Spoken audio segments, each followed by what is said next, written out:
ഇത്ര ഉയർത്താന്ന് പറഞ്ഞാൽ എനിക്ക് പോലും വിശ്വസിക്കാൻ പറ്റത്തില്ല. മാതാവായിട്ടായിരിക്കാം എൻ്റെ വൈഫ് എന്നോട് ചെറിയൊരു ആഗ്രഹം പറഞ്ഞു. ഫോട്ടോസ് ഹസ്ബൻഡ് മൊബൈലിൽ കാണിക്കും. ചിരട്ട ഫുള്ള് പോയതായിരുന്നു. എൻ്റെ പേര് Justy Jose. Saint Thomas Orthodox ചർച്ചിൽ നിന്ന് വരുന്നു, മുംബൈയിൽ നിന്ന്. ഞാൻ 2023 27 12 ആദ്യമായിട്ട് തീർത്ഥാടന ഉടമ്പടി എടുത്തത്. അതിന് മുമ്പേ തന്നെ ഓൺലൈനായിട്ട് ഉടമ്പടി എടുത്തു. Light a candle prayer request ഇട്ടു, ജെറീക്കോ പ്രാർത്ഥന, ഇതൊക്കെയും ഞാൻ 2021 മുതൽ പാലിച്ചുകൊണ്ട് വന്നിരുന്നതാണ്. പക്ഷേ തീർത്ഥാടന ഉടമ്പടി എടുത്തത് 2023 27 12 ആദ്യത്തെ സാക്ഷ്യം എൻ്റെ ജോലിയിലുള്ള സ്ഥിരതയാണ്. ഞാൻ 6 വർഷമായിട്ട്, ആദ്യം ഞാൻ 3 വർഷം ഒരു കമ്പനിയിൽ തന്നെ ജോലി ചെയ്തു. അവിടെ നിന്ന് കൊറോണ ടൈമിൽ പ്രഗ്നൻസിയുടെ മൂലം എനിക്ക് ജോലി റിസൈൻ ചെയ്തേണ്ടി വന്നു. അതുപോലെ തന്നെ ആ കമ്പനിയിൽ തന്നെ പിന്നെയും എന്നെ മാനേജ്മെൻറ്റ് പിന്നെയും ഹയർ ചെയ്തായിരുന്നു. പക്ഷേ എനിക്ക് അവിടെ പോകാൻ താല്പര്യമില്ലായിരുന്നു. പക്ഷേ മാതാവിൻ്റെ കൃപ കൊണ്ട് അവിടെ തന്നെ ആ മാനേജ്മെൻറ്റിൽ തന്നെ പിന്നെയും പോകാൻ പറ്റി. പക്ഷേ എനിക്ക് അവിടെ മാനേജേഴ്സ് പലവിധമായ തടസ്സങ്ങൾ മൂലം എൻ്റെ പ്രൊമോഷൻസ് ഹോൾഡ് ചെയ്ത് വെച്ചു. എൻ്റെ പലവിധ ഓഫേഴ്സ് അവർ ഹോൾഡ് ചെയ്ത് വെച്ചു. എത്രയൊക്കെ പ്രാർത്ഥനയിൽ ഇത് ചെയ്തിട്ടും എന്താണ് ഇങ്ങനെ ഒരു ഇതെന്ന് ഉടമ്പടിക്ക് മുമ്പേ ഞാൻ പലപ്പോഴും ചിന്തിക്കുമായിരുന്നു. ഇത്രയൊക്കെ പ്രാർത്ഥിച്ചിട്ടും എന്താണ് ഈ തടസ്സങ്ങൾ എന്ന് പലപ്പോഴും ചിന്തിച്ചിട്ടുണ്ട്. പക്ഷേ ഉടമ്പടി എടുത്തു കഴിഞ്ഞപ്പോൾ എന്ത് തടസ്സങ്ങൾ വന്നാലും അമ്മ അല്ലെങ്കിൽ ഈശോ അതിനൊരു ഉത്തരം തരുമെന്നുള്ള ഉറച്ച ബോധ്യം എൻ്റെ ജീവിതത്തിൽ അമ്മ എനിക്ക് തന്നു. അതുപോലെ തന്നെ എൻ്റെ ജോലിയിൽ എനിക്ക് സ്ഥിരപ്പെട്ടു. ഞാൻ പ്രാർത്ഥിച്ചിരുന്നത് എനിക്ക് 30 വയസ്സ് തികയുന്നതിന് മുമ്പ് എൻ്റെ ജോലിയിൽ ഒരു സ്ഥിരതയെന്നാണ് ഞാൻ ആഗ്രഹിച്ചത്.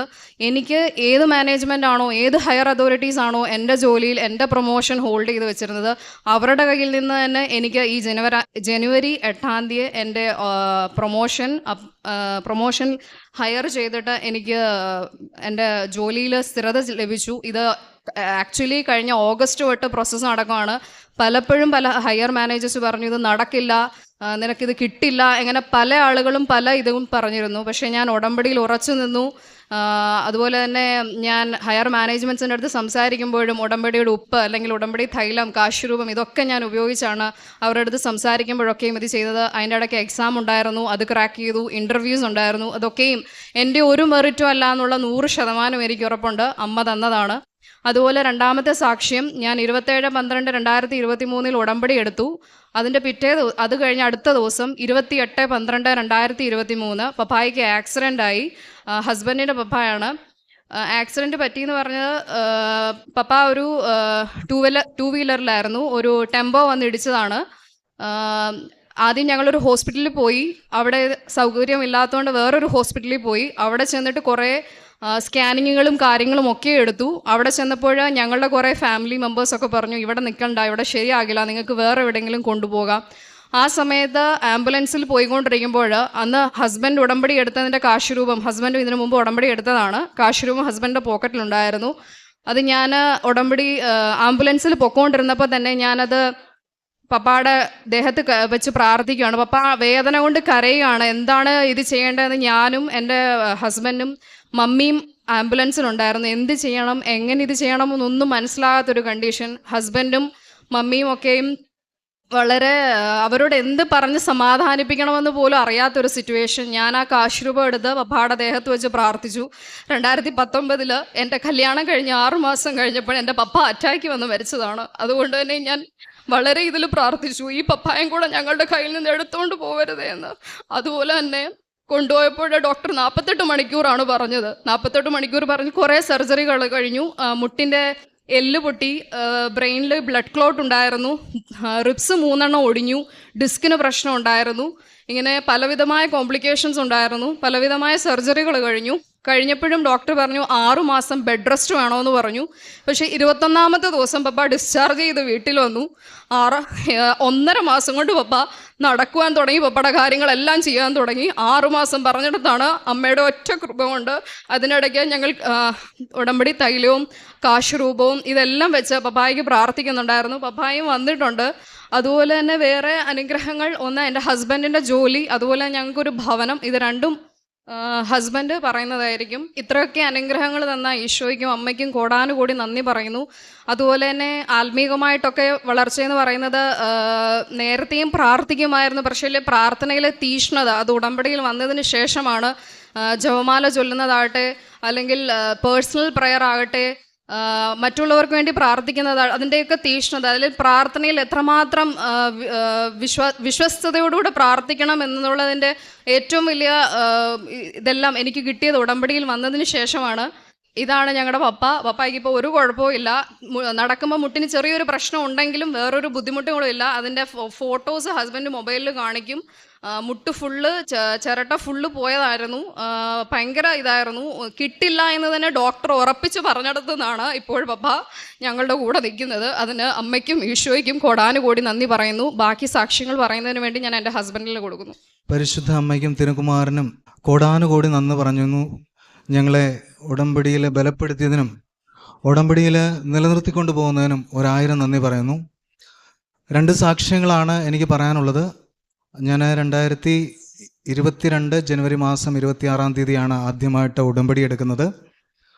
അതിനുശേഷം എൻ്റെ വൈഫിൻ്റെ ജോലി കിട്ടിയ കാര്യം ഞാൻ ഓൾറെഡി ഇവിടെ സാക്ഷ്യം പറഞ്ഞാണ് അൾത്താരയിൽ.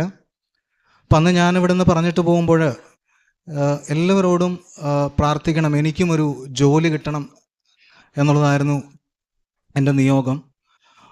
ജോലി എന്ന് പറയുമ്പോൾ ഒരു 3 വർഷമായിട്ട് എനിക്ക് ജോലിയില്ല. അങ്ങനെ ഒരു അവസരത്തിലാണ് ഞാൻ ഇവിടെ വന്ന് ഉടമ്പടി എടുക്കുന്നത്. അപ്പോൾ ഉടമ്പടി എടുത്തു കഴിയുമ്പോൾ എന്നെ എങ്ങനെയാണ് ഇത് സ്പർശിച്ചതെന്ന് ചോദിച്ചു കഴിഞ്ഞാൽ, ജോസഫ് അച്ഛൻ്റെ ധ്യാനത്തിൽ അച്ഛൻ ഒരു വേട് പറഞ്ഞത്, തോറ്റവൻ്റെ കൂടെയാണ് ദൈവം. അപ്പം അതെന്നെ വല്ലാണ്ട് സ്പർശിച്ചു. ഇന്ന് ഈ കാലത്ത് ശരിക്കും പറഞ്ഞാൽ ഒരു ജോലി ഇല്ലാതിരിക്കുന്ന സമയത്ത് എൻ്റെ വൈഫിൻ്റെ വീട്ടിൽ നിന്നായിക്കോട്ടെ, എൻ്റെ സുഹൃത്തുക്കളുടെ ഇടയിൽ നിന്നായിക്കോട്ടെ, കാണുന്നവരും എല്ലാവരും എന്തായി അപ്ലൈ ചെയ്യുന്നില്ലേ, നോക്കുന്നില്ലേ, അങ്ങനെയുള്ളൊരു ഇതിൽ നമ്മൾ കണ്ടിന്യൂസ് നമ്മളിങ്ങനെ കേട്ടുകൊണ്ടിരിക്കുകയാണ്. ഇപ്പം ഞാനും വൈഫ് മുംബൈയിലാണ്. ഡെയിലി എൻ്റെ ജോലി എന്ന് പറഞ്ഞു കഴിഞ്ഞാൽ രാവിലെ CV-യുമായിട്ട് പോവുക, ഇൻ്റർവ്യൂ അറ്റൻഡ് ചെയ്യുക. അങ്ങനെ ഏകദേശം 75ഓളം ഇൻ്റർവ്യൂസ് ഞാൻ അറ്റൻഡ് ചെയ്തു. ഉടമ്പടിയിലാണ്. ഈ ഉടമ്പടി എടുത്തതിന് ശേഷം 1 വർഷം കൃത്യമായിട്ട് ഞാൻ പ്രേക്ഷിത പ്രവർത്തനം കാര്യങ്ങളെല്ലാം കൃത്യമായിട്ട് ചെയ്തു. മുംബൈയിൽ പ്രാക്ടിക്കലി കുറച്ച് ബുദ്ധിമുട്ടാണ് ഇതൊക്കെ ചെയ്യാമെങ്കിലും എനിക്കത് കൃത്യമായിട്ട് ചെയ്യാൻ സാധിച്ചു. അപ്പം ഞാനിതിൽ നിന്ന് മനസ്സിലാക്കുന്നത്, പരിശുദ്ധമ്മ എന്നെ ഒരുക്കുകയായിരുന്നു. 1 വർഷം എന്നെ ആ ഉടമ്പടിയിലേക്ക് കൊണ്ടുവരികയും എങ്ങനെ ചെയ്യണം, എങ്ങനെ ദൈവത്തോട് ചേർന്ന് നിൽക്കണം, ദൈവത്തോട് ചേർന്ന് നിന്ന് എങ്ങനെ ആ ഒരു ബന്ധം വളർത്തിയെടുക്കണമെന്നുള്ളതിനുള്ളൊരു ക്ലാസ് ആയിരുന്നു എനിക്ക്. അതിനുശേഷം ഒരു ഇൻ്റർവ്യൂ അറ്റൻഡ് ചെയ്തു. നമുക്കങ്ങനെ ഒരു ജോലി കിട്ടിയാൽ മാത്രം പോരല്ലോ, അത് മാതാവ് തന്നതാണെന്നൊരു സാക്ഷ്യം എനിക്ക് പറയണം ഈ ആൾക്കാരിൽ. അപ്പം അങ്ങനെ ഞാനൊരു ഇൻ്റർവ്യൂ അറ്റൻഡ് ചെയ്തപ്പോൾ അവരെന്നോട് പറയുകയാണ്, നിങ്ങൾ IRDA ലോഗിൻ ചെയ്തിരിക്കുകയാണ്, ഒരു IRD എക്സാം ഉണ്ട്, സെയിൽസിൽ വർക്ക് ചെയ്യുന്നവർക്കറിയാം. അപ്പം അതുകൊണ്ട് ഈ സർട്ടിഫിക്കറ്റ് തന്നാലേ നിങ്ങൾക്ക് ജോലി കിട്ടുകയുള്ളൂ. അപ്പോൾ ഞാൻ എൻ്റെ ഒരു അറിവിൽ അങ്ങനെ ഒരു സംഭവം ചെയ്തിട്ടില്ല. കുറച്ച് ആ ഇൻ്റർവ്യൂ കഴിഞ്ഞ് ഞാൻ വീട്ടിൽ വന്നതിൻ്റെ ബാക്ക് എൻഡ് പ്രോസസ്സിൽ നിന്ന് കോൾ വന്നപ്പോഴാണ് ഇതിനെപ്പറ്റി കാര്യമായിട്ട് ആലോചിക്കുന്നത്. അങ്ങനെ ആലോചിച്ച് വന്നപ്പോൾ ഒരു 10 വർഷം മുന്നേ ഞാൻ ഒരാളെ ഹെൽപ്പ് ചെയ്തു എന്ന് പറഞ്ഞാൽ, ആളെന്നോട് പറഞ്ഞു, എൻ്റെ ID ബ്ലോക്കാണ്, നീ എനിക്കൊരു എക്സാം എഴുതി തരണം, ആ എക്സാം പാസ്സായി കഴിഞ്ഞാൽ എനിക്ക് ബിസിനസ് ചെയ്യാം. ശരി, ഓക്കെ, നമുക്ക് പ്രത്യേകിച്ച് ദോഷമുള്ള കാര്യങ്ങളല്ലോ എന്ന് വിചാരിച്ച് ഞാൻ ആളെ സഹായിച്ചു. കുറച്ച് നാൾ കഴിഞ്ഞ് ഞാൻ ഈ വിവരം എൻ്റെ ഒരു സുഹൃത്തിനോട് ഷെയർ ചെയ്തപ്പോൾ ആളെന്നോട് പറഞ്ഞു, ഇങ്ങനെ ചെയ്യാൻ പാടില്ല, നിനക്ക് ഫ്യൂച്ചറിൽ ദോഷമാണെന്ന് പറഞ്ഞു. അപ്പം ഞാൻ ആളോട് പറഞ്ഞു, എനിക്കിത് കണ്ടിന്യൂ ചെയ്യാൻ പറ്റത്തില്ല, ഇത് ഡിസ്കണ്ടിന്യൂ ചെയ്യണം. അപ്പോൾ അങ്ങനെ ഡിസ്കണ്ടിന്യൂ ചെയ്ത് അത് വിട്ടു. അതിനുശേഷം ഈ ഒരു ഇൻ്റർവ്യൂവിന് വന്നപ്പോഴാണ് ഇങ്ങനെ ഒരു എക്സാം ഉണ്ടെന്നും ഇതിന് പുറകിലൊരു സർട്ടിഫിക്കറ്റ് ഉണ്ടെന്നും അത് ലോഗിൻ ആണെന്നും അത് സബ്മിറ്റ് ചെയ്താലേ നിങ്ങൾക്ക് ജോലി കിട്ടുള്ളൂ എന്ന് പറയുന്നത്. അപ്പോൾ എനിക്കൊരു കോൺടാക്ട് പേഴ്സൺ ഇല്ല, ഇത് കണ്ടുപിടിക്കണം, ആരോട് എവിടെ പോയി ചോദിച്ചാൽ ഇത് കിട്ടണമെന്നറിയണമല്ലോ.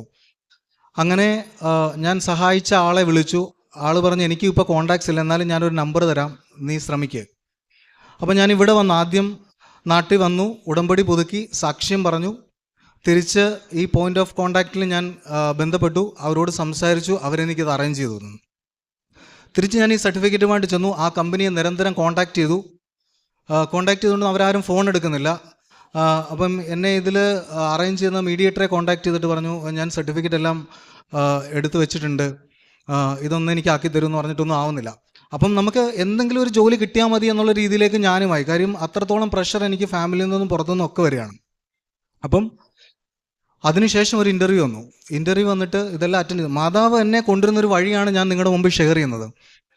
ഇൻ്റർവ്യൂ അറ്റൻഡ് ചെയ്തിട്ട് ഇൻ്റർവ്യൂ എല്ലാം പാസ്സായിട്ട് അവരെന്നെ സെലക്ട് ചെയ്തിട്ട് എൻ്റെ സർട്ടിഫിക്കറ്റ്സ് എല്ലാം വെരിഫൈ ചെയ്തിട്ട് അവരെന്നോട് ഒരേ ഒരു ഡിമാൻഡ്, ഈ സർട്ടിഫിക്കറ്റ് സബ്മിറ്റ് ചെയ്യണം. മാതാവ് ഓൾറെഡി എനിക്ക് നേരത്തെ എൻ്റെ ഇൻ്റർവ്യൂ അറേഞ്ച് ചെയ്തിട്ട് ഈ കാര്യം എന്നെ ഓർപ്പിച്ച് നാട്ടിൽ കൊണ്ടുവന്ന് ഈ സർട്ടിഫിക്കറ്റ് വാങ്ങിച്ച് വെച്ചിരിക്കുകയാണ്. അപ്പം എൻ്റെ വീടിനടുത്ത് 4 കിലോമീറ്ററിനപ്പുറത്താണ് ഈ കമ്പനി. ഞാൻ 1 വർഷമായിട്ട് ജോലി സെർച്ച് ചെയ്യുന്നു. ഞാൻ ഈ കമ്പനി കണ്ടിട്ടില്ല, എനിക്ക് അറിയത്തില്ല. പക്ഷെങ്കിൽ ഞാൻ ഇത്രത്തോളം ഏകദേശം 75ഓളം ഇൻ്റർവ്യൂസ് ഞാൻ മുംബൈയിൽ കൊടുത്തു. അതൊന്നും കിട്ടാത്ത കാര്യം എൻ്റെ വീടിൻ്റെ 4 കിലോമീറ്ററിനപ്പുറത്താണ് ഇത് നടക്കുന്നത്.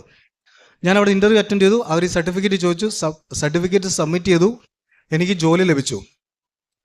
ജോലി ലഭിച്ചത് ശരിക്കും പറഞ്ഞാൽ ഞാൻ വർക്ക് ചെയ്തുകൊണ്ട് 3 വർഷത്തെ ഗ്യാപ്പുണ്ട്. അതിന് മുമ്പിലത്തെ കമ്പനിയിലെ 10% ഹൈക്കോടതിയോടെയാണ് ഞാൻ ജോലി ചെയ്യുന്നത്. വളരെ തുച്ഛമായ ശമ്പളമാണ്. 2 വർഷം വർക്ക് ചെയ്തു. 2 വർഷത്തിന് ശേഷം എൻ്റെ കമ്പനി പറയാണ്, ഈ പ്രോസസ്സ് ഇവിടെ നിർത്തുകയാണ്. റീജിയണലായിട്ട് സൗത്തേൺ റീജിയണൽ, നിങ്ങളുടെ റീജിയൻസിൽ, സൗത്തിലാണെങ്കിൽ സൗത്തിൽ, നോർത്തിലാണെങ്കിൽ നോർത്തിൽ നിങ്ങളുടെ പ്രോസസ്സ് സ്റ്റാർട്ട് ചെയ്യാണ്. പോകേണ്ടിയവർക്ക് പോകാം, പോയാൽ നിങ്ങൾക്ക് പ്രൊമോഷൻ കിട്ടും. ഇല്ലാത്തവർക്ക് നിങ്ങൾ ചെയ്തുകൊണ്ടിരുന്ന വർക്ക് ഡിമാൻഡ് ചെയ്യാൻ പറ്റില്ല, ഞങ്ങൾ എന്ത് തരുന്നോ അത് നിങ്ങൾ ചെയ്യണം. പക്ഷെ ഞാൻ പ്രാർത്ഥിച്ചു. എൻ്റെ ഫാമിലി മുംബൈയിലാണ്. അപ്പം അതുകൊണ്ട് തന്നെ ഞാൻ അവിടെ തന്നെ നിൽക്കാൻ തീരുമാനിച്ചു. ബാക്കിയുള്ള എൻ്റെ കൂടെ ജോലി ചെയ്തവർ, എൻ്റെ സീനിയേഴ്സ് എല്ലാവരും പ്രൊമോട്ടഡായി നാട്ടിലേക്ക് പോയി. അപ്പോൾ അവിടെ വീണ്ടും നാട്ടിലേക്കുള്ള ഹയറിങ് വന്നു. അപ്പം ഞാൻ എൻ്റെ സീനിയർ മാനേജർ, അപ്പോൾ പുള്ളി എൻ്റെ അടുത്ത് പറഞ്ഞത്, വർഗീസ്, നിന്നെ എല്ലാവർക്കും ഇഷ്ടമാണ്, നാട്ടിലേക്ക് പോകും, നിനക്ക് പ്രൊമോഷൻ ഉണ്ട്. അപ്പോൾ ഞാൻ എൻ്റെ സിറ്റുവേഷൻ പറഞ്ഞു. കാര്യം എല്ലാവരും നിൻ്റെ പേരാണ് സജസ്റ്റ് ചെയ്യുന്നത്. അപ്പോൾ ഞാൻ പറഞ്ഞു, സാർ പറ്റില്ല, എൻ്റെ ഫാമിലി ഇവിടെയാണ്, എനിക്കിവിടെ കണ്ടിന്യൂ ചെയ്യണം. അപ്പോൾ എൻ്റെ അടുത്ത് പറഞ്ഞു, നീ ഒരു കാര്യം ആലോചിക്കണം, നിൻ്റെ ഫാമിലി ഇവിടെയാണെന്ന് നീ പറയുമ്പോൾ നീ ഫാമിലിക്ക് വേണ്ടിയാണ് കഷ്ടപ്പെടുന്നത്, അത് നീ ഓർക്കണം എന്ന് പറഞ്ഞു. പുള്ളിക്ക് എൻ്റെ അടുത്ത് പറയേണ്ട ഒരാവശ്യമില്ല. കാര്യം പുള്ളി എന്നെക്കാൾ എത്രയോ പോസ്റ്റിൽ ഉയർന്നിരിക്കുന്ന ആളാണ്. അപ്പോൾ ഞാൻ വീണ്ടും അതിൽ തന്നെ ഉറച്ചു നിന്നു, കണ്ടിന്യൂ ചെയ്തു. അപ്പോൾ അങ്ങനെ ഇരിക്കെ വീണ്ടും നാട്ടിലേക്കുള്ള ഹയറിംഗ് വരികയാണ്. ടീം ഹെഡിൻ്റെ നാട്ടിൽ പോകേണ്ടിയവർക്ക് അപ്ലൈ ചെയ്യാം. അപ്പം ഞാൻ എൻ്റെ സീനിയർ മാനേജറുടെ അടുത്ത് ചോദിച്ചു, സർ ഞാൻ ജസ്റ്റ് ഒന്ന് അപ്ലൈ ചെയ്തോട്ടെ, എങ്ങനെയായിരിക്കും ഇതിൻ്റെ എക്സ്പീരിയൻസ്, അതൊന്നറിയാലോ. പുള്ളി 2 മിനിറ്റ് ആലോചിച്ചിട്ട് പറഞ്ഞു, എൻ്റെ അടുത്ത് പറഞ്ഞു, ശരി നീ അപ്ലൈ ചെയ്തു, നിനക്കൊരു എക്സ്പീരിയൻസും ആകുമല്ലോ. അങ്ങനെ 2 പേര് ഇൻ്റർവ്യൂ ഞങ്ങൾ അറ്റൻഡ് ചെയ്തു. അറ്റൻഡ് ചെയ്ത് കഴിഞ്ഞ് എനിക്കൊരു ഹോപ്പുമില്ല, കാര്യം ഞാൻ ആശിക്കേണ്ട ആവശ്യമില്ല, ബിക്കോസ് എനിക്കുള്ള ഓപ്പർച്യൂണിറ്റി അല്ല. അങ്ങനെ ഞാൻ ഇൻ്റർവ്യൂ അറ്റൻഡ് ചെയ്ത് കഴിഞ്ഞിട്ട് 2 ദിവസത്തിനുള്ളിൽ എൻ്റെ റിസൾട്ട് വരികയാണ്. ഞാൻ ടീം ഹെഡായിട്ട് പ്രൊമോഷനായി. വിശ്വസിക്കാനേ പറ്റിയില്ല. എൻ്റെ ശമ്പളം അതിൽ നിന്ന് ശരിക്കും പറഞ്ഞു കഴിഞ്ഞാൽ 30% എൻ്റെ സീനിയേഴ്സ് അപ്ലൈ ചെയ്തു. കമ്പനി എനിക്ക് 40% അപ്രൈസൽ തന്നു. ഭയങ്കര സന്തോഷം എന്ന് പറഞ്ഞു കഴിഞ്ഞാൽ ദൈവത്തിൻ്റെ കൃപ. എൻ്റെ ഒരു മെറിറ്റില്ല, കാര്യം എൻ്റെ മെറിറ്റ് കൊണ്ട് ഏകദേശം 75ഓളം ഇൻ്റർവ്യൂസ് ഞാൻ അറ്റൻഡ് ചെയ്തു, എനിക്ക് കിട്ടിയില്ല. എന്നെ മാതാവ് എന്താ ചെയ്തതെന്ന് വെച്ചാൽ 1 വർഷം എനിക്കൊരു ലെസൺ തന്നു.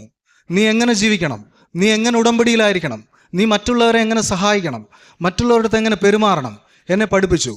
ബേസിക്കലി ഞാനൊരു ഓർത്തഡോക്സ് വിശ്വാസിയാണെങ്കിലും പ്രാർത്ഥനയും കാര്യങ്ങളും എല്ലാം ഉണ്ടെങ്കിലും എങ്ങനെ ബൈബിളിനെ സ്വീകരിക്കണം, എങ്ങനെ വചനം ഗ്രഹിക്കണം എന്നുള്ളത് എനിക്ക് ശരിക്കും പറഞ്ഞു കഴിഞ്ഞാൽ ഉടമ്പടിയിലൂടെയാണ് ഞാൻ പഠിച്ചത്. അപ്പം അതിനുശേഷം ഈ പ്രൊമോഷനായി കഴിഞ്ഞതിന് ശേഷം, പ്രൊമോഷനായിട്ട് നമുക്ക് വലിയ ടീമൊന്നും തരത്തില്ല, നമുക്ക് ചെറിയ ടീംസ്. നിങ്ങൾ പഠിക്കണമല്ലോ ആ പ്രോസസ്സ് എന്താണ്, എങ്ങനെ ഹാൻഡിൽ ചെയ്യണം, അങ്ങനെ പഠിക്കണം. അങ്ങനെ പഠിച്ചാൽ മാത്രമേ നിങ്ങൾക്ക് നല്ലൊരു ടീം തരത്തുള്ളൂ. ആ ടീമിനെ ഹാൻഡിൽ ചെയ്താൽ മാത്രമേ നിങ്ങൾക്ക് മുമ്പോട്ട് ബെനിഫിറ്റ്സ് കിട്ടുള്ളൂ. That means incentives. അപ്പോൾ ഒരു ടീം അലൈൻമെൻറ്റ് വന്നു. ആ ടീം അലൈൻമെൻറ്റിൽ ടോപ്പ് പെർഫോമേഴ്സ് ഉള്ളൊരു ടീം. അപ്പോൾ അത് ഹാൻഡിൽ ചെയ്തുകൊണ്ടിരുന്ന ആൾ പ്രൊമോട്ടഡായി. ആ പ്രൊമോട്ടഡ് ആകുന്ന AM അസിസ്റ്റൻറ്റ് മാനേജറായിട്ട് പ്രൊമോട്ടഡായി. ആ ആളാണ് ഡിസൈഡ് ചെയ്യുന്നത് ഇനി എൻ്റെ കാര്യം. അപ്പോൾ എനിക്കൊരു ചെറിയ ടീം തന്നു. അപ്പോൾ ഞാൻ ആളുടെ അടുത്ത് പറഞ്ഞു, എനിക്ക് ഈ കിട്ടിയിരിക്കുന്ന പ്രോസസ്സ് കന്നഡയാണ്, എനിക്കറിയില്ല, ഇത് ഈ ഒരു ടീം തരികയാണെങ്കിൽ ഞാൻ ഹാൻഡിൽ ചെയ്യാം.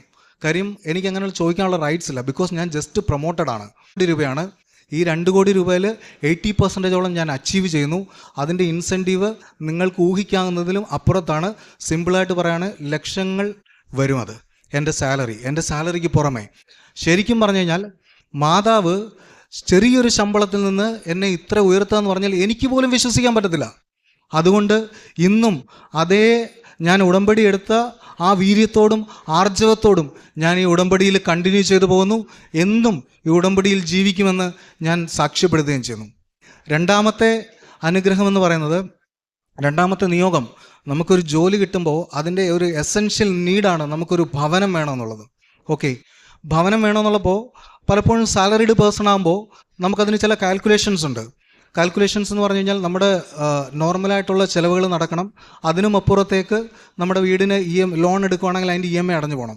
അതിനൊരു ശമ്പളമാകുന്നതിന് മുമ്പേ ഒരു മിനിമം ശമ്പളത്തിൽ നിന്ന് തന്നെ മാതാവായിട്ടായിരിക്കാം എൻ്റെ വൈഫ് എന്നോട് ചെറിയൊരു ആഗ്രഹം പറഞ്ഞു, ഇങ്ങനെ നമുക്കൊരു വീട് നോക്കണം, അത് ഉടമ്പടിയിൽ വെക്കണം. അങ്ങനെ ഞങ്ങളത് ഉടമ്പടിയിൽ വെച്ചു. നിങ്ങൾക്കറിയാം, മുംബൈയിൽ ഒരു ഫ്ലാറ്റ് വാങ്ങിക്കുക, അർബനിൽ ഒരു ഫ്ലാറ്റ് വാങ്ങുക എന്ന് പറഞ്ഞു കഴിഞ്ഞാൽ മിനിമം 1.5 കോടി രൂപയാണ്. മിനിമം 350 സ്ക്വയർ ഫീറ്റിന് 1.5 കോടി രൂപയാണ് അർബൻ ഏരിയയിൽ വരുന്നത്. അപ്പോൾ നമ്മുടെ നാട്ടിലെ ചെറിയൊരു ഹോളിൻ്റെ അത്രേ ഉള്ളൂ 350 സ്ക്വയർ ഫീറ്റ് എന്ന് പറയുമ്പോൾ. പക്ഷേ ഞങ്ങൾ പോയി പലയിടത്തും ഫ്ലാറ്റ് കണ്ടു, പലതും ഞങ്ങൾക്ക് ഇഷ്ടപ്പെടുന്നുണ്ട്, പക്ഷേ വില ഞങ്ങളെ കൊണ്ട് സാധിക്കുന്നതല്ല. അങ്ങനെ ഞങ്ങൾ പ്രാർത്ഥിച്ചു, നിരന്തരം ഈ കാര്യം പ്രാർത്ഥനയിൽ വെക്കുമ്പോൾ എൻ്റെ വൈഫ് ഞങ്ങളിങ്ങനെ ട്രാവൽ ചെയ്യുമ്പോൾ പറയും, ചാച്ച അത് 2 BHK നമ്മൾ എടുക്കുന്നത്. അപ്പോൾ ഞാനിങ്ങനെ 2 BHK ആലോചിക്കാൻ പോലും അർഹതയില്ല, പിന്നെ എങ്ങനെയാണ് നമ്മൾ ഇതിനെപ്പറ്റി ചിന്തിക്കുക? 1 BHK എടുക്കാൻ എനിക്ക് നിവൃത്തിയില്ല, പിന്നെ ഞാൻ എങ്ങനെ എടുക്കുക 2 BHK? പക്ഷേ നിരന്തരം പുള്ളിക്കാരി ഒരു അനോണിമസ് കോൾ പോലെ എന്നോട് ഇങ്ങനെ പറഞ്ഞുകൊണ്ടിരുന്നു, 2 BHK കിട്ടും, നമുക്ക് എങ്ങനെ കിട്ടും, എവിടെ കിട്ടും, ഒരു ഐഡിയോ ഒന്നുമില്ല. പക്ഷേ ഞങ്ങളുണ്ടല്ലോ, ഈ പ്രാർത്ഥന കിട്ടിയില്ല, ഈ പ്രാർത്ഥന വെടിഞ്ഞില്ല. ഞങ്ങൾ നിരന്തരം ഉണ്ടല്ലോ ഇങ്ങനെ പ്രാർത്ഥിച്ചുകൊണ്ടേയിരുന്നു. ഞങ്ങൾ ജപമാല സ്റ്റാർട്ട് ചെയ്തു. ഒരു ദിവസം ഒരു ജപമാലെങ്കിലും എത്തിക്കാതെ ഞങ്ങൾ പോവില്ല. അതേപോലെ ഞങ്ങളുടെ മുമ്പിൽ വരുന്ന ഓരോരുത്തരും ഞങ്ങൾ ഈശോയെ കാണാൻ സാധിച്ചു. അതാണ് എനിക്ക് വന്ന ഏറ്റവും വലിയ ആത്മീയ മാറ്റം. അതാണ് ഞാൻ അതിലേക്ക് വരാം. അതിനു മുമ്പ് ഞാൻ ഇത് കംപ്ലീറ്റ് ചെയ്യാം. എന്നിട്ട് ഞങ്ങൾ ഈ ഫ്ലാറ്റ് ഇങ്ങനെ ഒരിടത്ത് പോയി കണ്ടു. 75 ലക്ഷം രൂപ, 80 ലക്ഷം രൂപ. ഞാൻ എന്നിട്ട് വൈഫിനോട് ഡിസ്കസ് ചെയ്തിട്ട് ഒരു ഫ്ലാറ്റ് ഇഷ്ടപ്പെട്ടിട്ട് ഞങ്ങളത് ഫൈനലൈസ് ചെയ്തു. 73 lakhs. അപ്പോൾ 73 lakhs എങ്ങനെ എടുക്കും, എങ്ങനെ ഇത് ചെയ്യുന്നൊന്നും എനിക്കറിയില്ല. ഞങ്ങൾ ബാർഗെയിൻ ചെയ്തിട്ട് അവർ തന്നില്ല. എനിക്ക് വളരെയേറെ ഇഷ്ടപ്പെട്ടൊരു സംഭവമാണ്, തന്നില്ല. അപ്പം ഞാൻ അങ്ങനെ വൈഫിനോട് പറഞ്ഞു, നമ്മൾ ഇത്രയേറെ നാളായിട്ട് നോക്കുകയാണ്, നമുക്കപ്പോൾ ദൈവം ഒരുക്കുന്നതല്ലായിരിക്കാം, നമുക്ക് നാട്ടിലെവിടെയെങ്കിലും നോക്കാം. അങ്ങനെ പറഞ്ഞിട്ട് ഇനി ഇതിനെപ്പറ്റി നമ്മൾ ഡിസ്കസ് ചെയ്യില്ല. നമ്മൾ ഉടമ്പടിയുമായിട്ട് മുമ്പോട്ട് പോകുന്നു, നമ്മുടെ ജോലിയുമായിട്ട് മുമ്പോട്ട് പോകുന്നു, നമ്മൾ വാടകയ്ക്ക് താമസിക്കുന്നില്ല. അങ്ങനെ നമുക്കിതും വെച്ച് മുമ്പോട്ട് പോകാം എന്ന് പറയും. ദൈവം ഒരുക്കുന്നതാണെങ്കിൽ ഒരുക്കട്ടെ, അങ്ങനെ പറഞ്ഞിട്ട് ഞങ്ങളിത് മുമ്പോട്ട് കാണാം. അപ്പോൾ ഒരു ദിവസം എൻ്റെ ജോലിയിൽ എനിക്ക് നല്ല തിരക്കാണ്, പഴയ പോലെയല്ല, റെസ്പോൺസിബിലിറ്റി അധികമാണ്. ഞാൻ കയറുന്ന സമയത്തിനൊന്നുമല്ല ഇറങ്ങുന്നത്. 12 മണിക്കൂർ 13 മണിക്കൂറൊക്കെ എൻ്റെ ഷിഫ്റ്റ്. അപ്പോൾ ഒരു ദിവസം ഒരു രാത്രിയിൽ 9 മണിയായപ്പോൾ എന്നോട് വൈഫ് വിളിച്ചിട്ട് പറയാണ്, ചാച്ചാ ചെറിയൊരു ഫ്ലാറ്റ് ഉണ്ട്, 2 BHK ആണ്, ജസ്റ്റ് ഒന്ന് വന്ന് കാണാം. അപ്പം ഞാൻ പറഞ്ഞു, എന്തിനാണ്, എനിക്ക് താല്പര്യമില്ല, നിങ്ങൾ പോകുന്നത് കാണുന്നെങ്കിൽ കണ്ടോളൂ. ഇവർ പോയി കണ്ടിട്ട് എന്നോട് പറയാണ്, നമ്മൾ ഫ്ലാറ്റ് എടുക്കുന്നില്ല, ജസ്റ്റ് വന്ന് കാണൂ. ഞാൻ പോയി കണ്ടു, എനിക്ക് ഇഷ്ടപ്പെട്ടു. അപ്പോൾ അവിടെ വെച്ച് ആ ഏജൻറ്റ് പറയാണ്, നിങ്ങൾക്ക് വീട് ഇഷ്ടപ്പെട്ടെങ്കിൽ നമുക്ക് മുമ്പോട്ട് പ്രൊസീഡ് ചെയ്യാം. എങ്ങനെ ചെയ്യും? 1 രൂപ പോലും എടുക്കാൻ അല്ലെങ്കിൽ ഇത് ആഗ്രഹിക്കാൻ സാധിക്കാത്തവൻ എങ്ങനെ ചെയ്യും? പക്ഷേങ്കിൽ ഞങ്ങൾ പ്രാർത്ഥിച്ചു. അങ്കിൾ എന്നോട്, ആ ഏജൻ്റായിട്ടുള്ള ഒരു അങ്കിൾ പരിചയമുള്ള ഒരാളാണ്. അപ്പോൾ മുംബൈയിൽ നമ്മളൊരു ഫ്ലാറ്റ് എടുക്കുക എന്ന് പറഞ്ഞാൽ ചെറിയ കാര്യമല്ല. ഒരുപാട് പേർപ്പേഴ്സ് ഉണ്ട്, ഹിഡൻ ആയിട്ടുള്ള ഒരുപാട് അജണ്ട അതിൻ്റെ പുറകിലുണ്ട്. അവർ നമ്മളെ കാണിക്കാൻ വേണ്ടിയൊക്കെ പേർപ്പേഴ്സ് കാണിക്കും. ഇതൊക്കെ ശരിയായില്ലെങ്കിൽ നമ്മുടെ പൈസ പോകും. അപ്പോൾ ഇതെല്ലാം ശരിയായിട്ട് നമുക്ക് കിട്ടണം, അങ്ങനെ ഒരു രീതി കിട്ടണം. അതിനുവേണ്ടി എന്ത് ചെയ്യണം? പ്രത്യേകിച്ച് നമ്മൾ മലയാളിയാണ്, സൗത്ത് റേഞ്ചിൽ നിന്ന് വരുന്നവരാണ്, അവർക്ക് ഈസി ആയിട്ട് നമ്മളെ പറ്റിക്കാൻ പറ്റും. അവിടെ മാതാവ് എന്താ ചെയ്തേ? ഒരു മലയാളി ഏജൻറ്റിനെ അറേഞ്ച് ചെയ്തു. അപ്പം ഇതെല്ലാം ഒരു കോയിൻസിഡൻസ് അല്ല, ഇതൊക്കെ മാതാവ് അറേഞ്ച് ചെയ്ത് വെച്ചിരിക്കുകയാണ്. അപ്പം അത് കൃത്യമായിട്ട് ആ ലെയർ പരിശോധിക്കുമ്പോൾ എനിക്കത് മനസ്സിലാവുന്നുണ്ട്. അപ്പം അങ്ങനെ ഈ അങ്കിള് പറയാണ്, 1,05,00,000 രൂപ ചോദിക്കുന്ന ഫ്ലാറ്റാണ്. നിങ്ങൾ ഒരു യെസ് പറഞ്ഞു കഴിഞ്ഞാൽ നമുക്കത് വളരെ ചെറിയ പൈസയ്ക്ക് എടുക്കാം. നിങ്ങൾ 1 BHK നോക്കി നടന്നവരല്ലേ, നിങ്ങൾക്ക് ആ പ്രൈസിന് ഞാൻ വാങ്ങിത്തരാം. അപ്പോൾ ഞങ്ങൾ പോയി ഡിസ്കസ് ചെയ്തു, ഒറ്റ ദിവസം കൊണ്ട് ഡിസ്കസ് ചെയ്തു. പ്രത്യേകിച്ച് എൻ്റെ ഫാദറും മദറും ഒക്കെ നാട്ടിലാണ്, വൈഫിൻ്റെ ഫാമിലി മുംബൈ സെറ്റിൽഡാണ്. അപ്പോൾ എൻ്റെ ഫാദറും മദറും ഒക്കെ കുറച്ച് കൺസർവേറ്റീവായിട്ടുള്ള ആൾക്കാരാണ്. അപ്പോൾ ഞാൻ ആദ്യം ചിന്തിച്ചത്, ഫാദറും മദറും ഒക്കെ നോ എന്ന് പറയും, നാട്ടിൽ നമുക്ക് പണിയാം, അതാണ് സേഫ് എന്ന് പറയും. പക്ഷേ ഞാൻ അവരോട് സംസാരിച്ചപ്പോൾ അവരാണ് ആദ്യം എസ് പറഞ്ഞത്. അവർ എസ് പറഞ്ഞിട്ട് എന്നോട് സപ്പോർട്ട് ചെയ്യാണ്, നീ മുമ്പോട്ട് പോകും, എങ്ങനെയാണോ എന്താണോ എന്ന് എനിക്കറിയില്ല. അപ്പോൾ അങ്കിൾ എന്നോട് വിളിച്ചു പറഞ്ഞു, ആ ഏജൻറ്റ് വിളിച്ചു പറഞ്ഞു, നീ ഒരു 10,001 രൂപയുമായിട്ട് ടോക്കൺ കൊടുക്കാനുള്ള ഇതുമായിട്ട് വാ. അപ്പോൾ ഇവിടെയും ഞാൻ പറയുന്നത്, ഇത് ഫ്ലാറ്റ് വെറുതെ കിട്ടിയാൽ പോരാ, എനിക്ക് മാതാവ് തരണം, അതാണ് എൻ്റെ ഡിമാൻഡ്. അപ്പം ഞാൻ അങ്ങനെ മാതാവിനോട് പ്രാർത്ഥിച്ചിട്ട് ഞങ്ങൾ ഒരു ദിവസം 3 പേരും കൂടെ വൈകിട്ട് പോയിട്ട് ഈ അങ്കിളിൻ്റെ അടുത്ത് സംസാരിച്ചിട്ട്, ഈ അങ്കിൾ പെട്ടെന്ന് തന്നെ അങ്ങ് ഫൈനലൈസ് ചെയ്തു. പാർട്ടിയും വിളിച്ചിട്ട് സംസാരിച്ചിട്ട് പെട്ടെന്ന് ഇതങ്ങ് ഫൈനലൈസ് ചെയ്തു. അപ്പം എൻ്റെ കൈ വിറയ്ക്കാൻ തുടങ്ങി. ഞാൻ കാശ് രൂപ മുറുകെ ഇങ്ങനെ പിടിച്ചേക്കുക. 10,001 രൂപ കൊടുത്തിട്ട് ഞാൻ ഇരിക്കുമ്പോൾ എൻ്റെ വൈഫ് എന്നെ വിളിച്ചിട്ട് കാണിക്കുകയാണ്, നിങ്ങൾ കേൾക്കണം ഇത്, വൈഫ് വിളിച്ചിട്ട് കാണിക്കുകയാണ്, ചാച്ചാവൻ തിരിഞ്ഞു നോക്കിയപ്പോൾ മാതാവിൻ്റെ രൂപത്തിൽ ഉടമ്പടി ഉപ്പും ഉടമ്പടി തേനും ആ വീട്ടിലിരിക്കുന്നു. നിങ്ങൾ പറ എങ്ങനെ വരും? ഞങ്ങൾ ആ വീട് കാണാൻ പോയപ്പോൾ അവിടെ ഇല്ല, എങ്ങനെ വരും നിങ്ങൾ പറ? ഭയങ്കര അത്ഭുതം എന്ന് പറയട്ടെ. ഞങ്ങൾ സംസാരിച്ചു, ആ അങ്കിളിനോട് സംസാരിച്ച് അങ്കിൾ പറഞ്ഞു, എൻ്റെ വൈഫും ഉടമ്പടി എടുത്തിട്ടുള്ളതാണ്, അതിൻ്റെ ഉപ്പും തേനുമാണ് ഇവിടെ ഇരിക്കുന്നത്. ഞങ്ങൾ ഞെട്ടിപ്പോയി.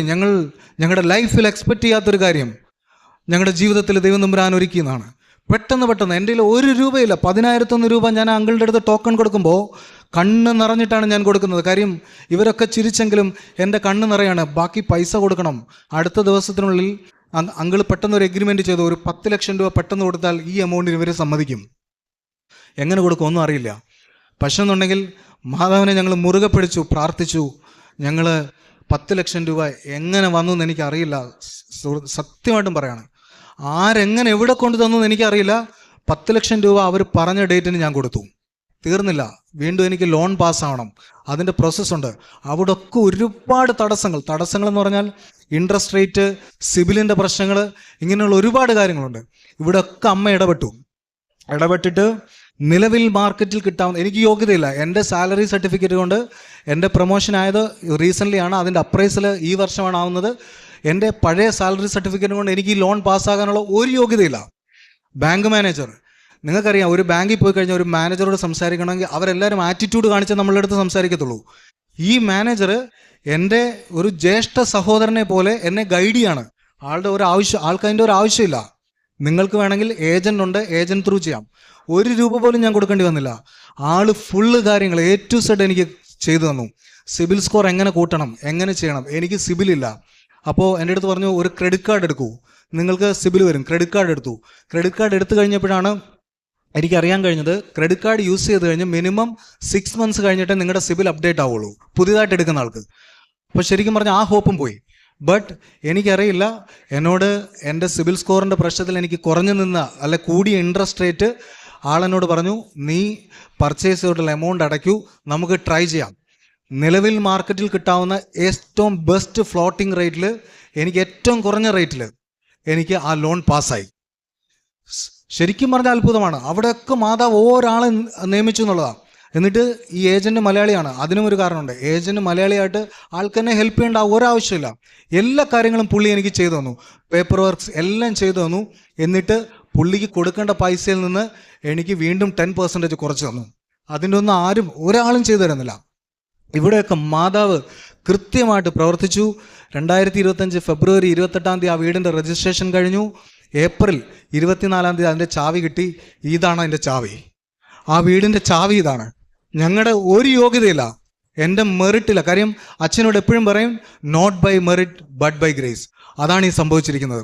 ഞാൻ ബൈബിൾ വായിക്കുമ്പോൾ ഉണ്ടല്ലോ, ഞാൻ പറഞ്ഞല്ലോ, ഞാനൊരു ഓർത്തഡോക്സ് വിശ്വാസിയാണ്. എന്നും രാവിലെയും വൈകിട്ടും പപ്പായുടെ മമ്മിയുടെ കൂടെ ഇരുന്ന് ബൈബിൾ വായിക്കും. എന്ത് ചെയ്യും? വായിക്കും. അത് പഠിക്കുകയല്ല, ഞാൻ വായിക്കും. നമ്മൾ വായിക്കണം, വായിച്ചു പോകുന്നു. പക്ഷേ ഈ ഉടമ്പടി എടുത്ത പിന്നെ ഉണ്ടല്ലോ, ഒരധ്യായമേ വായിച്ചുള്ളെങ്കിലും അതെനിക്ക് ഇഷ്ടപ്പെടുന്ന രീതിയിലാണ് ഞാൻ വായിക്കുന്നത്. അപ്പം അങ്ങനെ വായിച്ചുകൊണ്ടിരിക്കുമ്പോൾ എനിക്ക് ബൈബിളിൽ ഏറ്റവും ഇഷ്ടപ്പെട്ട വചനം, എൻ്റെ ജീവിതത്തോട് ചേർന്ന് നിൽക്കുന്ന വചനം ഏതെന്നറിയാമോ? ഇയ്യോബിൻ്റെ പുസ്തകം. നമുക്കെല്ലാം ജോബിനെ പറ്റി അറിയാം, ജോബ് അനുഭവിച്ച കഷ്ടതകൾ അറിയാം.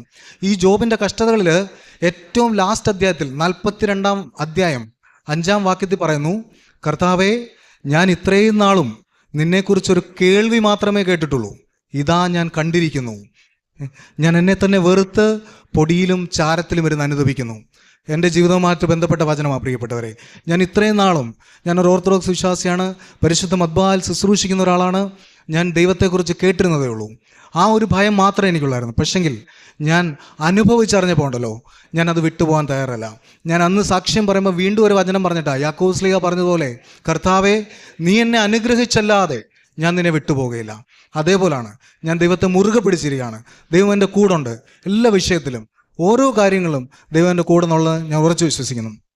ആത്മീയമായിട്ട് ദൈവം എന്നെ എങ്ങനെ ഉയർത്തിയെന്ന് ചോദിച്ചു കഴിഞ്ഞാൽ, ഒന്ന്, എൻ്റെ മുമ്പിൽ വന്ന് നിൽക്കുന്ന എല്ലാവരിൽ ഞാൻ ഈശോയെ കാണാൻ ശ്രമിക്കുന്നു.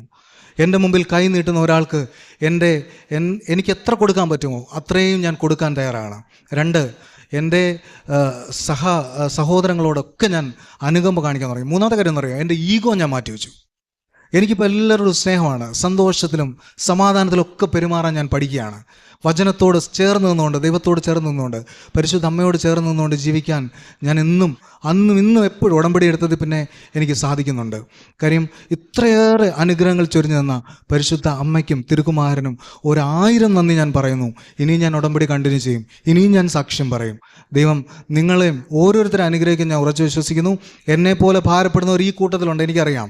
അപ്പോൾ അവരോട് എനിക്കൊന്നേ പറയാനുള്ളൂ. എൻ്റെ മാനേജർ എന്നോട് പറയും, ഓരോ മാസം ടാർഗറ്റ് കംപ്ലീറ്റ് ചെയ്തില്ലെങ്കിൽ എന്നോട് പറയും, ബേസിക് KRAs, അതായത് കീ റിസൾട്ട് ഏരിയ, നീ ബിസിനസ് ചെയ്യണ്ട, നിൻ്റെ ബേസിക് ആയിട്ടുള്ള കാര്യങ്ങൾ കംപ്ലീറ്റ് ചെയ്യും. അപ്പം ഞാൻ എൻ്റെ സീനിയറായിട്ടോട് ചോദിച്ചു, ബിസിനസ് ചെയ്തില്ലെങ്കിൽ ഇവർ നമ്മളെ വഴക്ക് പറയും, പിന്നെന്താണ് ഇയാൾ ഇങ്ങനെ പറയുന്നത്? അപ്പം എന്നോട് പുള്ളി പറഞ്ഞത്, എടാ ബേസിക് KRA കംപ്ലീറ്റ് ചെയ്ത് കഴിഞ്ഞാൽ നിൻ്റെ ബിസിനസ് ഓട്ടോമാറ്റിക്കലി വരും. അപ്പോൾ അതായിരുന്നു അതിൻ്റെ ഒരു പോയിന്റ്. അതുപോലെ ഞാൻ പറയുന്നത്, നമ്മുടെ വിഷയങ്ങളല്ല, അത് സെക്കൻഡറി ആണ്.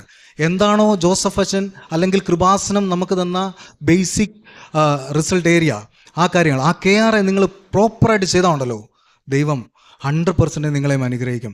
ഇത്രയേറെ അനുഗ്രഹങ്ങൾ എനിക്കും എൻ്റെ കുടുംബത്തിനും ചൊരിഞ്ഞു തന്ന പരിശുദ്ധ അമ്മയ്ക്കും തിരുക്കുമാരനും 1000 നന്ദി പറഞ്ഞുകൊണ്ട് ഞാൻ എൻ്റെ സാക്ഷ്യം ഇവിടെ അവസാനിപ്പിക്കുന്നു. എൻ്റെ വൈഫ് എങ്ങനെ ആത്മീയതയിൽ വളർന്നു എന്നുള്ളത് വൈഫ് ഷെയർ ചെയ്യും. അതുപോലെ തന്നെ പ്രേക്ഷിത പ്രവർത്തനമായിട്ട് പത്രം ഞാൻ ഓട്ടോ സ്റ്റാൻഡിലും അതുപോലെ തന്നെ കടകളിലും പിന്നെ ഹോസ്പിറ്റൽ പപ്പ കിടന്നപ്പം ഞാൻ പറഞ്ഞല്ലോ ഉടമ്പടി എടുത്തതിൻ്റെ പിറ്റേ ദിവസമാണ് പപ്പായ്ക്ക് ആക്സിഡൻറ്റ് പറ്റിയത്. അന്നേരം ആ പത്രം മുഴുവനും ഞാൻ ഹോസ്പിറ്റലാണ് ഓരോ കൂടെ നിന്ന ആൾക്കാരുടെ അടുത്തൊക്കെ പോയിട്ട് അവരോട് ഡീറ്റെയിൽ പറഞ്ഞിട്ടാണ് ഞാൻ ആ പത്രമൊക്കെ കൊടുത്തത്. അതുപോലെ തന്നെ എന്താ പറയണ്ടേ, ഞാൻ അവിടെ വെച്ച് മുംബൈയിൽ വെച്ച് ഫുഡ് ഉണ്ടാക്കി ഇത് ചെയ്തിട്ട് പാക്ക് ചെയ്തിട്ട് ഹസ്ബൻഡിൽ കൊടുത്തു വിടും. ഹസ്ബൻഡ് പിന്നെ ഇത് ചെയ്യുമായിരുന്നു. അതുപോലെ തന്നെ ഡ്രസ്സുകളൊക്കെയും ഇത് ചെയ്യുമായിരുന്നു. അതുപോലെ തന്നെ ഒരു ക്യാൻസർ രോഗികൾക്ക് കീമോയ്ക്ക് വേണ്ടിയിട്ടും അതുപോലെ തന്നെ അതൊക്കെ ഞാൻ മാതാവിനോട് പ്രാർത്ഥിക്കുമായിരുന്നു. ഞാൻ എല്ലാ പ്രാവശ്യവും രോഗികൾക്ക് ചെയ്യുമെങ്കിലും ഞാൻ എപ്പോഴും മാതാവിനോട് പ്രാർത്ഥിക്കും, മാതാവെ അത്രമേൽ അത്യാവശ്യമുള്ള ആളുകളെ എൻ്റെ മുമ്പിൽ കൊണ്ടെത്തിക്കണം. ഞാൻ എന്ന് പ്രാർത്ഥിക്കുന്നു അതിൻ്റെ പിറ്റേ മാസം എനിക്ക് മാതാവ് ആർക്കാണോ കൊടുക്കേണ്ടത് മാതാവ് എന്ന് പറയുന്നത് പോലെ എനിക്ക് കൊണ്ട് എത്തിക്കുമായിരുന്നു. അതുപോലെ പഠിക്കാൻ പഠന സഹായത്തിന് വേണ്ടിയിട്ടുള്ള ആവശ്യങ്ങൾക്ക് വേണ്ടി പ്രാർത്ഥിച്ചപ്പോഴും അതിനും ഒരു കുട്ടിയൊക്കെ ഹെൽപ്പ് ചെയ്യാനൊക്കെയും മാതാവിനെ അനുഗ്രഹിച്ചു. ആത്മീകമായിട്ടും ബൈബിൾ വചനം വായിക്കാനും ജപമാല ചൊല്ലുവാനും ഉപവാസം ഇതെല്ലാം കൃത്യമായിട്ട് ഒരു മുടക്കവും കൂടാതെ ചെയ്യുവാൻ ജീവിതാന്ത്യത്തോളം ഉടമ്പടിയിലായിരിക്കുവാൻ ഞാനും എൻ്റെ കുടുംബവും ആഗ്രഹിക്കുന്നത് അങ്ങനെ തന്നെ ആയിരിക്കുമെന്നും ഉറച്ചു വിശ്വസിക്കുന്നു. എല്ലാത്തിനും ഈശോയ്ക്കും അമ്മയ്ക്കും കോടാനുകൂടി നന്ദി അർപ്പിക്കുന്നു. അങ്ങയുടെ അജഗണം അതിലൊരു വാസസ്ഥലം കണ്ടെത്തി. ദൈവമേ, അങ്ങയുടെ നന്മയാൽ ദരിദ്രർക്ക് ആവശ്യമായതെല്ലാം അങ്ങ് നൽകി. ജസ്റ്റി ജോസിൻ്റെ ഈ മനോഹരമായ സാക്ഷ്യം നാം കേൾക്കുകയായിരുന്നു. ജോസും ജസ്റ്റിയും ദൈവത്തോട് ചെയ്ത ആ ഉടമ്പടി, ഈശോയോട് ചെയ്ത ഉടമ്പടിയിൽ എന്തുമാത്രം വിശ്വസ്തരായിരുന്നു. തങ്ങളുടെ വിശ്വസ്തതയിലേക്ക് വളർന്ന ഒരു വലിയ ജീവിത സാക്ഷ്യമാണ് നാം കേട്ടത്. തങ്ങളുടെ പ്രാർത്ഥന, ഞങ്ങളെ അങ്ങയുടെ പരിശുദ്ധ അമ്മയെ ഞങ്ങളെ അങ്ങയുടെ പ്രത്യക്ഷീകരണത്തിൻ്റെ സാക്ഷിയാക്കണമേ എന്നുള്ള പ്രാർത്ഥന അവർക്ക് സാധിച്ചെടുക്കാൻ പരിശുദ്ധ അമ്മ അവർക്ക് അനുഗ്രഹം നൽകി എന്നുള്ളതാണ് ഈ സാക്ഷ്യത്തിൻ്റെ മനോഹാരിത. എല്ലാ കൃപകളോടും നന്മകളോടും അനുഗ്രഹങ്ങളോടും കൂടെയാണ് ഈ പരിശുദ്ധ അൾത്താരയിൽ ഇവരുടെ പപ്പയെ കൊണ്ട് ഇവർ ഇവിടെ ഇന്ന് സന്നിഹിതരായിരിക്കുന്നത്. തങ്ങളുടെ കുടുംബത്തെ കൂട്ടിച്ചേർക്കുന്ന മനോഹരമായ ഒരു ആധ്യാത്മികത ഇവർ വളർത്തിയെടുത്തു. ജോസ് പറയുകയായിരുന്നു, എൻ്റെ ഈഗോ പൂർണ്ണമായും എനിക്ക് ഇല്ലാതായി. ഉടമ്പടിയിലൂടെ ജീവിച്ചപ്പോൾ ഞങ്ങൾക്ക് എല്ലാം പരിശുദ്ധ അമ്മയോടുള്ള തീരുമാനങ്ങളായിരുന്നു. പരിശുദ്ധ അമ്മ നൽകുന്ന തീരുമാനങ്ങളിൽ ഞങ്ങൾ വളരെ സന്തുഷ്ടരാണ്. ഞങ്ങൾക്ക് എന്തൊക്കെ ചെയ്യണമെന്ന് പരിശുദ്ധ അമ്മ ഞങ്ങളെ ഓർമ്മിപ്പിച്ചുകൊണ്ടിരുന്നു.